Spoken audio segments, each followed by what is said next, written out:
zero and liftoff of Space Shuttle Atlantis, reaching the crest of its historic achievements in space. The Challenger disaster occurred in January of '86. Probably most of the students in this class weren't born at that time, but it is important to understand how traumatic it was. I'm Jeff Hoffman, professor of aerospace engineering at MIT in the Aero-Astro department.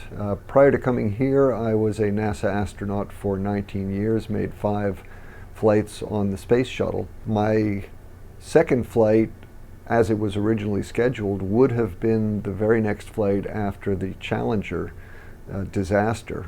Before going into the simulator, I took a look at the pictures from the launch pad, saw all the icicles hanging, and said to myself, oh, well, no way they're going to launch today. It's much too cold.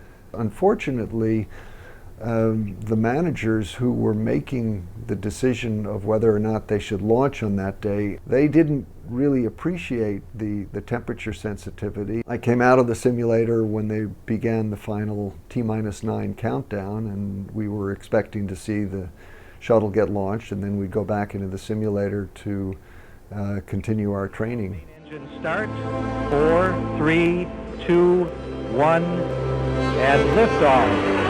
Liftoff of the 25th Space Shuttle mission, and it has cleared the tower.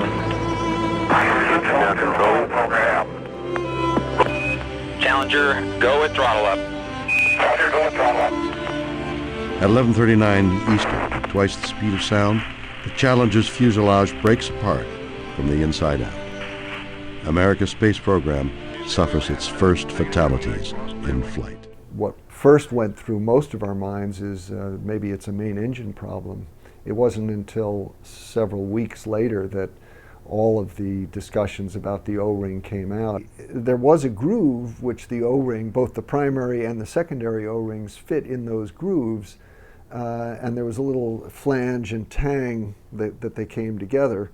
And in order to stop the gas from going around and escaping, when the initial bit of gas hit the first primary O-ring, that pressure would push the O-ring into the little space between the flange and the tang, and that would make the seal. In other words, the O-ring was not in a sealing configuration when it was just sitting statically on the launch pad. It has to move dynamically at the moment of ignition to be able to make the seal.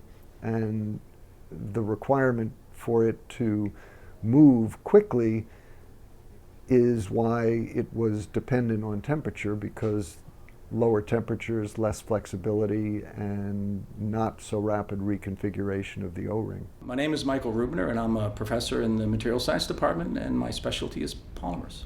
These engineers should have known, and probably most likely knew, that if they dropped below a certain temperature, they were going into a temperature regime that was going to be quite dangerous in terms of the performance of that material. If we think about the crystalline state and we try to capture what's going on in terms of phase transitions during that state, if we have polymer chains, those polymer chains, at least segments of them, are going to be aligned and organized into highly ordered segments. So this is what you'd normally expect for the crystalline state, a three-dimensionally ordered structure. If we now take the temperature so that it's greater than the melting transition, and we did a snapshot of the chain organization, what you would see, in fact, that the chains are now highly disordered. It becomes like spaghetti-like structure. And in fact, they're able to move around and slide past each other very easily. That's a very clear phase transition that's easily discernible. If we're in the amorphous state, which is the state that is characterized by the glass transition temperature, if I were to take a picture of the chains below the glass transition temperature and take a picture of the chains above the glass transition temperature, and I were to draw them just on the board as I did here, you wouldn't be able to tell any difference. There'd be no change in the volume between these two different states, very little change. There'd be no change in the average distance between the molecules.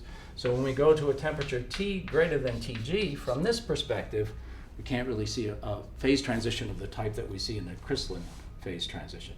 However, if we're able to take a movie picture of these chains and automatically be able to see what's going on there, here below the glass transition temperature, the chains would be in this frozen state. They'd be basically locked in place. When you get above the glass transition temperature, however, if this were a movie, we'd be able to see that the chains are sliding past each other. Segments 20, 30, 40 carbons long are activated and moving around, and that provides them the flexibility they need to, for example, behave as a good O-ring. In terms of the space shuttle, I think the glass transition temperature is an easily characterized parameter. One can use a technique called differential scanning calorimetry, for example, to know exactly where that temperature is. Therefore, you have a pretty good idea of what temperatures you want to keep away from in terms of this material transitioning from this very resilient, flexible state, which is obviously needed for an O-ring, to this very brittle state where the material is not going to respond and change very well. To find out that safety had been compromised in the way it was, through a lack of understanding and a lack of communication, among many other things, was deeply, it hurt us. It hurt us.